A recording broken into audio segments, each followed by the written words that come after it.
Bonjour, je m'appelle Marilou, j'ai 27 ans et je suis agent de propreté depuis bientôt 8 ans. On n'est pas en disant quand je serai grande, je serai dans le milieu de la propreté. Voilà, j'ai rêvé comme toutes les petites filles d'être une maîtresse. La propreté est réellement partout où on marche, où on respire, dans les rues, en intérieur. Comme tout le monde, j'avais l'a priori sur je veux pas être femme de ménage. Le milieu de la propreté recrute énormément à toute saison, n'importe où en France. Il y a énormément de métiers. Enfin, on commence agent de propreté et on peut terminer responsable d'agence ou responsable régional ou être gérant d'entreprise. Enfin, il y a plusieurs facettes dans le milieu de la propreté et c'est ça qui est excitant parce que du coup, on s'ennuie jamais. Aujourd'hui, on découvre le métier d'agent de propreté. Alors soyons honnêtes, a priori, c'est pas forcément un métier qui a bonne presse. Et pourtant, vous allez voir qu'on peut se créer un métier à la carte en quelque sorte. Les lieux d'intervention sont variés, on peut se mettre facilement à son compte. Les tâches pénibles le sont de moins en moins, notamment grâce aux machines. Et vous verrez qu'il existe même une grille de salaire spécifique au métier de la propreté. Allez, on vous amène à la rencontre de Marilou, agent de propreté à son compte. On l'a rencontrée grâce à 4 métiers Nouvelle-Aquitaine, l'agence régionale pour l'orientation, la formation et l'emploi de Nouvelle-Aquitaine. Ils sont partenaires de cette vidéo. Et ça, on en parle en fin de tournage. Allez, on y va ?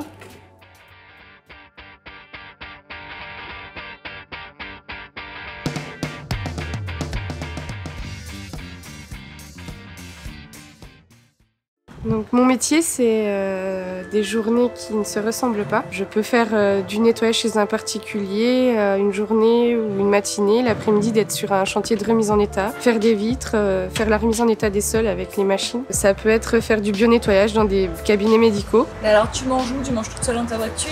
Ah oui, mais moi je mange pas le midi. Tu manges pas le midi? Non, parce que j'ai pas le temps. On fait vraiment du sol au plafond un appartement, c'est-à-dire on part des vitres, de la salle de bain, tout ce qui est, on fait les verticaux en premier en fait, donc vitres et faïences, et ensuite on fait tout le dépoussiérage et les sols. Voilà, on finit par les sols. Donc moi je suis à mon compte depuis peu et ce que j'aime dans mon métier, c'est que j'ai aucune journée qui se ressemble. Pour moi, c'est ce qui stimule ma vie.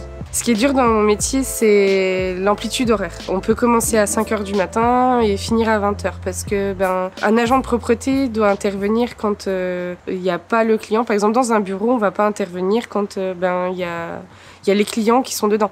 Donc il faut intervenir en dehors de ces horaires-là, donc c'est des amplitudes horaires assez larges. Passer aussi du temps sur la route, c'est fatigant, c'est du temps qu'on n'exploite pas en fait.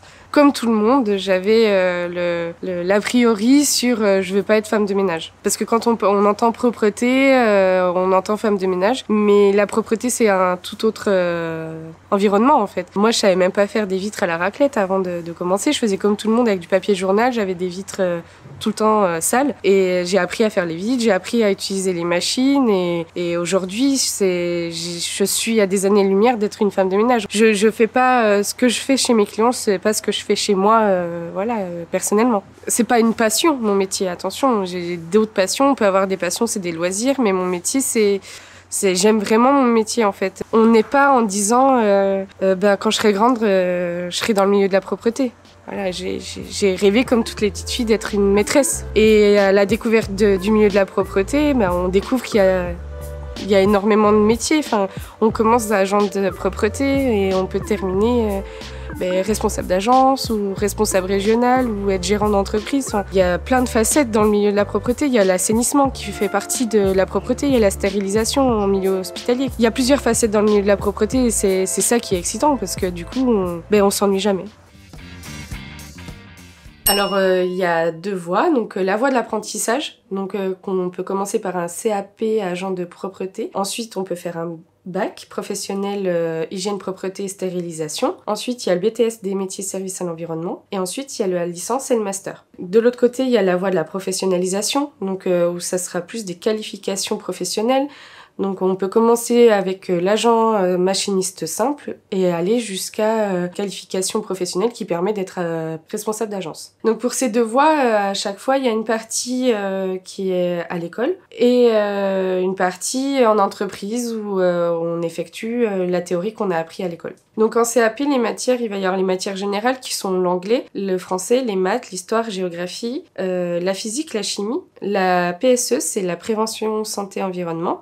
Et pour finir, les techniques de nettoyage. Quand on est agent de propreté, on fait partie de la convention collective de propreté, donc il y a une grille tarifaire imposée au minimum. Donc pour un agent de service simple, on appelle ça un AS1A, c'est 10,56 brut de l'heure. Si on a plus d'expérience et plus d'études, on peut être une maîtrise, donc être responsable de secteur, où on gagne 13,06 brut de l'heure. Cette grille, elle prend en compte l'expérience et le niveau de qualification. Et du coup, une personne lambda qui va travailler dans une entreprise de propreté rentre automatiquement dans la convention collective de propreté, donc commence directement au niveau AS1A, donc 10,56 brut de l'heure. Donc il faut savoir que la propreté est un milieu qui paye bien, même en apprentissage. Par exemple, un jeune de 16 ans qui fait sa première année touche 640 € par mois net. Et quelqu'un qui a plus de 26 ans, même en première année, touche 1600 € net. L'apprentissage est accessible jusqu'à 30 ans pour tout le monde. Et pour les travailleurs handicapés, il n'y a pas de limite d'âge. Le milieu de la propreté recrute énormément à toute saison, n'importe où en France. À l'étranger, je suppose aussi, parce que la propreté est réellement partout où on marche, où on respire, dans les rues, en intérieur. Alors clairement, pour trouver du travail aujourd'hui, les réseaux sociaux, ça marche très vite. On peut trouver du travail du jour au lendemain. Moi, ça m'est arrivé plusieurs fois. Pôle emploi aussi, mais sinon le porte-à-porte, on appelle une entreprise de nettoyage, elle garde notre numéro et elle nous rappelle dans les jours qui suivent. Ah ouais, à ce point-là? Ah oui. Putain, c'est ouf. Moi, en étant responsable, j'étais 2 ans responsable dans une entreprise. Je galérais à recruter. Je publiais sur Facebook, je mettais le salaire, ils me disaient « Vous êtes sérieux, salaire ?» Je dis « Bah oui, c'est le salaire minimum, j'aurais dit. » Mais par contre, Et j'aurais dit « Si vous travaillez plus longtemps, par exemple, vous avez 5 ans d'expérience, vous passez à tel salaire. » Ah oui, ah oui. Marie-Lou, tu nous as dit que tu étais à ton compte. Est-ce que c'est compliqué de se mettre à son compte quand tu es agent de propreté?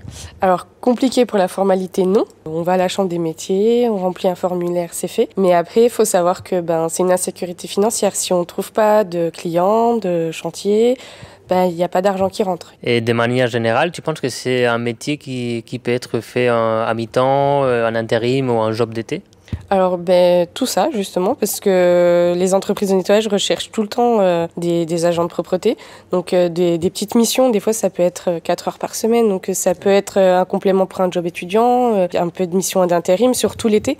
Voilà, l'été il y a beaucoup de chantiers, donc on fait souvent appel aux intérims, mais on peut aussi avoir à des temps pleins, CDI, CDD, enfin voilà, c'est vraiment accessible à tout le monde. alors dans quel type de lieu t'interviens quand t'es agent de propreté? Alors on intervient partout parce que chaque endroit où on peut vivre, où on accueille du public, il y a un agent de propreté même si on le voit pas. Voilà, donc ça peut partir du particulier au professionnel. Donc les professionnels, il peut y avoir dans les grandes surfaces, dans des centrales nucléaires, dans des hôpitaux, dans chaque lieu de vie en fait. Et toi du coup c'est quoi l'endroit le plus fou où t'es amené à nettoyer? Avec mon centre de formation, je suis partie en Allemagne à Francfort et on a nettoyé le sigle euro de la Banque européenne en Allemagne. Donc on se doute que ton métier c'est un peu difficile physiquement. Est-ce que tu as vu des choses qui sont mises en place pour réduire la pénibilité du métier? Alors oui, depuis de nombreuses années, il y a des ingénieurs qui créent de nouvelles machines pour réduire notre pénibilité. Notamment, tous les ans, il y a le salon Europropre à Paris et où il y a les expositions des nouvelles machines avec les nouvelles technologies qui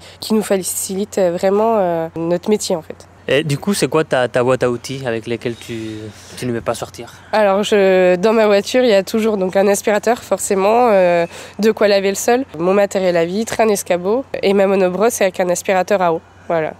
Pendant cette journée de tournage, tu nous as dit qu'il y avait des concours qui existaient dans les métiers de la propreté, un peu à la manière du meilleur ouvrier de France dans les métiers de bouche. Est-ce que tu peux nous en dire un peu plus là-dessus? Alors effectivement, il y a, le CFA de propreté propose aussi les Olympiades des métiers. Donc j'ai eu la chance de pouvoir y participer aussi. Il y a, comme les métiers de bouche, le meilleur apprenti de France. Donc il faut savoir qu'il faut avoir moins de 21 ans pour pouvoir passer l'étape nationale. Moi j'ai du coup pu faire que les départementales et régionales, où j'ai eu les médailles d'or. Et il y a aussi le concours Europropre qui a été à Paris. Enfin, moi, j'ai fait celui de 2017. Ouais. Donc, c'est un concours de rapidité de vitre. J'ai eu la chance de le gagner et c'était la première fois qu'une fille gagnait ce concours. Génial, voilà. trop bien, félicitations. Merci.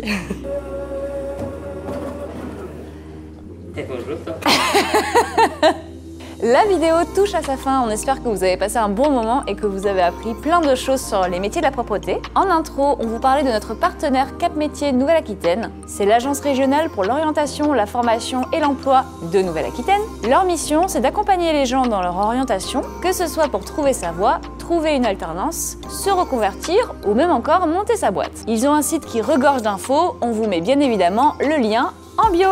Et on les remercie encore une fois de toute l'aide qu'ils nous apportent. Ils nous aident à identifier les métiers qui recrutent et qui recruteront demain, qui recrutent aujourd'hui et qui embaucheront demain aussi. Ils nous mettent aussi en contact avec les pros. Bref, c'est un super partenariat qui va nous aider à faire plus de vidéos et ça, c'est très cool.